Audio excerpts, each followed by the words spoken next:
গরিব দুঃখী মানুষের মুখের মধ্যে হাসি ফুটবে। একটা মানুষ বাংলাদেশে থাকবে না, একজন মেয়ে ধর্ষিত হবে না, বাংলাদেশের একজন নাগরিক খোলা আকাশের নিচে ঘুমাবে না, মানুষ 30 সাল মরবে না ইনশাআল্লাহ।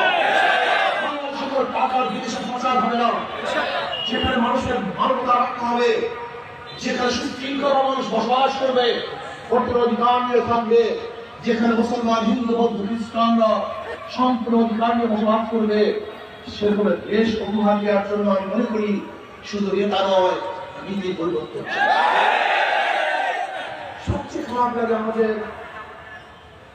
আমাদের গরিব শ্রেণীর লোকদের অবস্থা। ইসলামকে তারা পছন্দ করে খারাপ দেয়। ইসলামকে নাম পছন্দ করার মূল কারণ হলো আমার কি খারাপ হয়েছে। যাই হোক, অনেক কথা বলে ফেলেছি।